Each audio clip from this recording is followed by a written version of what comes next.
గురువే సర్వలోకానాం విసజే భవరోగిణాం నిధయే సర్వవిద్యానాం శ్రీదక్షిణామూర్తియే బ్రహ్మణే నమః. శ్రీరాజయోగిప్రియశిష్యం అమలానందదీక్షితం పండరీనాథయోగేంద్రం సద్గురో తే నమో నమః. అస్మద్గురుసమారంభాం కృష్ణసాంధీపమధ్యమాం శ్రీమహావిష్ణుపర్యంతాం వందే గురుపరంపరాం. అచల సాంప్రదాయ పరంపరా గురువులకు వందనములు. శ్రీమద్భాగవత శ్రీకృష్ణ సద్గురు పరబ్రహ్మణే నమః. ప్రబోధ సుడామణి అను శక్తిద్వయ నిరాసకంబైన శుద్ధ నిర్గుణతత్వ కందార్థ ధరువులలో 196వ కందార్థమును మనము గురుమూర్తి కరుణచే మననము చేసుకుంటున్నాము. ఏమంటున్నాడు ఈ కందార్థములోనంటే, తన భార్య రూపురేఖలు, తన పుత్రుల సద్గుణములు, తన సంపదయున్, తన పెరటి మందు చెట్టులు, తన గ్రామపు సాధు జనులు తనకు మెప్పవునా. ఈ ఇలాలో ఎంతటి వారికైనా వినలేదేని వాహల్యాను చూచి మోహించే ఘనవాహనుండో చక్కని భార్య గలిగుండి తనకు మెప్పవునా. ఈ ఇలాలో ఎంతటి వారికైనా అని అంటున్నాడు. ఒక స్వగ్రామములో ఒక పరిపూర్ణ గురుడు ఆ గ్రామంలో ఉన్నట్లయితే అతని పూజింతురా, సేవింతురా ఆ ప్రజలు, ఆ గ్రామ ప్రజలు అంటే వారు కొనియాడరు. ఎందుకంటే అతనిలో ఉన్నటువంటి ఒక బ్రహ్మజ్ఞానాన్ని వాళ్ళు గుర్తెరగలేరు. వాళ్ళంతా కూడా మూఢులు. కాబట్టి వాళ్ళంతా కూడా సుజనులు కానటువంటి వారు. గురూపదేశము అయినటువంటి వారికి మాత్రమే ఈ గురుతత్వం అనేటువంటిది, ఆ గురులో ఉన్నటువంటి ఆ గురుతత్వం అనేటువంటిది తెలియబడి అతనిని పూజిస్తారు, సేవిస్తారు. కానీ అది ఇతరులకు సమమవుతుందా అని మనకు ఈ కందార్థము ద్వారా కొన్ని ఉపమానములిచ్చి మనకు తెలియజేస్తున్నాడు భాగవత కృష్ణ ప్రభువు. తన భార్య రూపురేఖలు, తన పుత్రుల సద్గుణములు, తన సంపదయున్ అని అంటున్నాడు ఇక్కడ. అంటే తన భార్య రూపురేఖలు అంటే తన భార్య అందచందములతో ఉండినా, మరి ఈ అందచందములతో ఉన్నటువంటి భార్యని ఇంట్లో ఉండగా మరి ఆ గృహస్థుడు ఏం చేస్తాడు అనంటే, వాడు ఆ భార్య అందచందాలతో ఉన్నటువంటి భార్యని విడిచి ఆ యొక్క వేశ్య ఇళ్ళలోకి పోయి ఆ వేశ్యతో కులికి వస్తాడు. కాబట్టి ఆమె అది నల్లగా ఉన్నా, ఎట్లా ఉన్నా, అందం లేకున్నా కూడా మరి ఆమెతో కులికి వస్తాడు. అంటే పవిత్రమైనటువంటి యొక్క అందచందాలు ఉన్నటువంటి భార్యని వదిలి అందరితో కులికేటువంటిది దానిని ఇష్టపడుతున్నాడు అని అన్నప్పుడు, అది వాని బుద్ధి ఏదైతే ఉన్నదో ఆ పుర్రెకో బుద్ధి, మరి జింహకో రుచి అన్నట్లు ఆ పుర్రెకు వాడు ఆ బ్రహ్మదేవుడు వంకర పెట్టి ఉంటాడు. కాబట్టి అది వంకర బుద్ధి కలిగినటువంటి వాళ్ళంతా కూడా ఈ విధంగా చేస్తారు. అంటే వారి బుద్ధి వారికే సరిపోతుందేమో అది వాళ్ళు. కాబట్టి అందచందాలు ఉన్నటువంటి భార్య ఉండగా మరి ఆ వేశ్యతో ఎందుకు కులకాలపోయి అంటే వానికి బుద్ధి ఏమైంది అక్కడ అంటే, ఆ బుద్ధి ఏమైపోయింది అని అంటే అది సూచనలతో కూడుకున్నటువంటి, అది విజ్ఞానంతో కూడుకున్నటువంటి బుద్ధి వాంది కాదు, వంకర బుద్ధితో కలిగినటువంటి వానికి భార్య ఎట్లా కనబడుతుంది అంటే, ఇంట్లో వేసేనేమో అందచందాలతో కలిగినటువంటి పవిత్రత కనబడుతుంది, భార్యనేమో చండాలంగా కనబడుతుంది. కాబట్టి ఎలాంటి వారు ఉన్నారు అంటే ఉంటారు, ప్రజలలో ఉంటారు. కాబట్టి అందువరకే ఈ మాట చెప్తున్నాడు. ఇంకా తన పుత్రుల సద్గుణములు అంటే తన కుమారులు ఆదర్శవంతమైనటువంటి సద్గుణములతో ఉంటే వాడు తన కుమారులను మెచ్చుకోక ఇతరులని మెచ్చుకుంటాడు. అంటే దానికి ఏం చెప్తాడు మనకు అంటే, ఒకసారి మనకు అక్కడ ఏం జరిగింది అని అంటే, ఈ ఉత్తరాయణుడు అనేటువంటి వానికి 2 భార్యలు ఉంటారు కదా. ఆ 2 భార్యలలో పెద్ద భార్య కొడుకైనటువంటి వాడు ధ్రువుడు.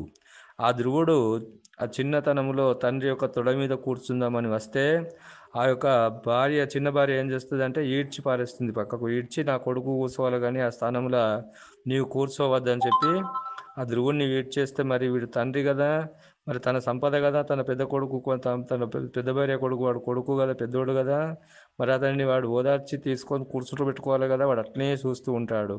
చూస్తూ ఉంటే ఆమె ఇడిచి పారేసినట్టు ఈడ్చి పక్కకు నెట్టేస్తుంది. అప్పుడు తల్లి చెప్తుంది, నాయన నీవు ఆ యొక్క శ్రీహరిని మరి సందర్శించు, అతన్ని దర్శిస్తే నీకు ఆ యొక్క శక్తి, అపూర్వమైనటువంటి శక్తి వస్తుందని చెప్తే, అప్పుడు అతని కొరకు, శ్రీహరి కొరకు వెనుకలాడుతూ పోతే అక్కడ నారదుడు ఉపదేశిస్తాడు. అంటే నారదుడు అంటే ఉపదేశకుడు అని, మనకు నారదుడు అంటే తంటాలు పెట్టేటువంటి వారు అని అందరూ అనుకుంటారు, కానీ కాదు, అక్కడ ఉపదేశించేటువంటి ఆ నారద ఉపదేశంతో నారాయణుని దర్శిస్తే అప్పుడు అతన్ని ఆ నక్షత్ర మండలానికే అధిపతిని చేస్తాడు. కాబట్టి ధ్రువ నక్షత్రము అంటే ఆ నక్షత్రములన్నిటికి కూడా అధిపతిగా, ఆ నక్షత్ర మండలానికి ఒక రాజుగా నియమిస్తాడు. కాబట్టి అప్పుడు ఆ రాజు అయిన తర్వాత నా కొడుకు నా కొడుకు అని ఈ యొక్క తండ్రి పోతే, మరి మొదలు ఆ కొడుకు సద్గుణములు ఏవైతే ఉన్నావో అతనిలో ఉన్నటువంటి లక్షణాలని వాడు గమనించినాడంటే గమనించలేదు.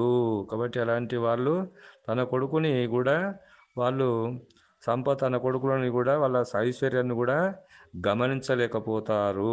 ఇంకేమంటున్నాడు, తన సంపదయున్, తన వద్ద నిలువ ఉన్న ఐశ్వర్యమును చూచి సంతోషపడక ఆ ఇతరుల వద్ద ఉన్నటువంటి సంపదను చూసి అబ్బో వాడు నాకన్నా గొప్పవాడు, వాడు గొప్పవాడు అని చెప్పి అతని సంపద మీద వాడు ఊహపోతాడు, కానీ తనలో ఉన్నటువంటి సంపదతో తాను తృప్తి పడాడు. ఇంకేమంటున్నాడు, తరపెరటి మందు చెట్లు, తన ఇంటి స్థలంలో ఉన్నటువంటి, చుట్టూ ఉన్న స్థలంలో ఉన్నటువంటి ఔషధములు కలిగినటువంటి వృక్షములు ఒకవేళ ఉంటే, ఉన్నాయి కదా ఇప్పుడు తులసి చెట్లు, ఇప్పుడు మెంతు చెట్లు, ఇవన్నీ వేస్తాం కదా, అవన్నీ అది ఔషధ గుణాలు కలిగినటువంటి, కానీ వానికి తెలియదు అవన్నీ. కాబట్టి ఆ ఇంటి చెట్టు యొక్క ఔషధ గుణములు అతనికి తెలియక మరి వాటిని మామూలు చెట్టు అని అనుకుంటాడు కదా. మరి ఆ విధంగానే మనకి ఇక్కడ ఉపమానం ఇస్తున్నాడు. మరి ఆ విధంగానే తన పెరటి మందు చెట్లు, తనింటి యందు చుట్టూ ఉన్నటువంటి స్థలములో వేయబడినటువంటి ఔషధ శక్తి కలిగినటువంటి వృక్షములను వాడు గ్రహించలేడు. ఇంకా తన గ్రామపు సాధుజనులు, తాను నివసించేటువంటి గ్రామమందు మరి ఎలాంటి సత్పురుషులైనటువంటి గురువులు ఉన్నట్లయితే, ఆధ్యాత్మికవేత్తలు, మహాత్ములైనటువంటి వాళ్ళు, సత్పురుషులు ఉంటే వాళ్ళని ఆ గ్రామ ప్రజలు పూజిస్తారా అంటే పూజించరు, సేవించరు. తనలాంటి మానవుడే అని చూస్తారు. కాబట్టి మరి తనకు మెప్పవునే ఇలలో ఎంతటి వారికైనా, ఈ భూమి మీద నివసించు వారు ఎంతటి వారైనా తృప్తి కలిగి ఉంటారా అంటే ఉండరు. వినలేదే అని అంటున్నాడు ఇక్కడ. వినలేదే, నీవా ఆల్యను చూచి మోహించే ఘనవాహనుడు చక్కని భార్య కలిగి ఉండి తనకు మెప్పవునా ఈ ఇలలో ఎంతటి వారికైనా. కాబట్టి మనకు ఈ 4 ఉపమానాలు పైన ఇచ్చినాడు. అంటే తన భార్య రూపురేఖలు, తన పుత్రుల సద్గుణములు, తన సంపద, తన గ్రామంలో ఉన్నటువంటి సత్పురుషుడు.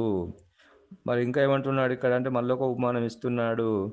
వినలేదే, నీవా హాల్యను చూచి మోహించే ఘనవాహనుండు చక్కని భార్య కలిగి ఉండి తనకు మెప్పవునా ఈ ఇలలో ఎంతటి వారికైనా అని అంటున్నాడు.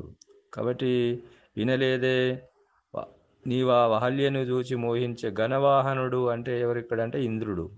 ఆ ఇంద్రుడు చక్కని భార్య కలిగి ఉండి, చక్కని భార్య కదా ఉన్నది అతనికి, శశిదేవి, అందచందాలతో ఉన్నటువంటి చక్కని, మరి ఆ యొక్క అందచందాలతో ఉన్నటువంటి శశిదేవి అనేటువంటి భార్యని ఇంట్లో ఉండంగా మరి వాడికి ఎంత మోహబుద్ధి, చండాలం బుద్ధి, అంటే దేవతలకే ఈ బుద్ధి పోలేదు అంటే ఆ బుద్ధే కొంతమంది మానవులు ఉన్నటువంటి వారికి ఆ బుద్ధి వచ్చింది. కాబట్టి వాళ్ళు చక్కటి భార్యలు ఉన్నా కూడా ఆ వేశ్య గృహాలు కొంపల్లో చూస్తారంటే అలాంటి లక్షణము కలిగినటువంటి వాళ్ళు, అంటే దేవతలకు కూడా పోలేదు అని ఇక్కడ మనకు అర్థమవుతుంది. కాబట్టి అలాంటి ఇంద్రుడు మరి ఇక్కడ ఈ గౌతమ మహర్షి యొక్క భార్య అయినటువంటి ఆల్యని మోహించాలనేటువంటి ఒక మోహముతో ఒక ఏకువజామున 4 గంటలకు కోడి కూత వినగానే ఆ యొక్క గౌతమ మహర్షి లేచి ఆ నది స్నానానికి పోయి నది స్నానం చేసి వచ్చేటువంటి వాడు. కాబట్టి ఆ రోజు మరి 4 గంటలకు గాక 2 గంటలకే ఆ కోడి రూపంలో వచ్చి కూత కూస్తే అతడు కోడి కూచిందని చెప్పి ఆ యొక్క నదీ తీరంలోకి స్నానానికి వెళ్తాడు సంధ్య వర్చన చేసుకుంటానికి. మరి ఆ సమయంలో ఇంద్రుడు ఆ గౌతమ మహర్షి యొక్క వేషములో వచ్చి ఆ యొక్క మరి ఆల్యని మోహించమని చెప్తే ఆమె గుర్తిస్తుంది. కాబట్టి మరి అప్పుడు ఆ యొక్క గౌతమ మహర్షి యొక్క కంటికి కనబడగానే అతనికి శాపమిస్తాడు. కాబట్టి ఆ విధముగా ఇక్కడ మరి తన భార్య అందచందములతో ఉన్నటువంటి యొక్క శశిదేవిని వదిలి మహర్షి అయినటువంటి యొక్క ఋషి పవిత్రత పొందినటువంటి సహచార ధర్మినైనటువంటి యొక్క ఆలియని మోహించాలనేటువంటి బుద్ధి వానికి ఎలా పుట్టింది అంటే అలాంటి వాళ్ళకు ఈ యొక్క సాధు సత్పురుషుల యొక్క సావాసము దొరుకుతుందా అంటే దొరకదు. కాబట్టి మనకి ఈ విధముగా మనకు ఉపమానాలు ఇస్తున్నాడు భాగవత కృష్ణ ప్రభువు. కాబట్టి ఈ విధముగా పరిపూర్ణ గురుమూర్తి మన గ్రామములో ఉన్న వారెవరైనా ఆ విశిష్టతని గ్రహిస్తారా? ఆ ప్రబోధలో ఉన్నటువంటి గురుబోధలో ఉన్నటువంటి విశిష్టని గ్రహిస్తారా అంటే గ్రహించరు. కాబట్టి ఉపదేశమైనటువంటి వారు అందుకొరకే ఉపనయనము కానిది ఉపనయమును మీరి చదువు అని చెప్పినాడు కదా. ఆ ఉపనయనం అనేటువంటిది ఉపదేశం పొందినటువంటి వారు ఆ యొక్క విశిష్టమైనటువంటి ఆ గురువులో ఉన్నటువంటి ఆ గురుతత్వాన్ని గ్రహిస్తారంటే గ్రహించరు. కాబట్టి ఉపదేశమైనటువంటి వారు మాత్రమే ఆ గురువులో ఉన్నటువంటి గురుతత్వాన్ని గ్రహించి సేవిస్తారు, పూజిస్తారు, ఆరాధిస్తారు.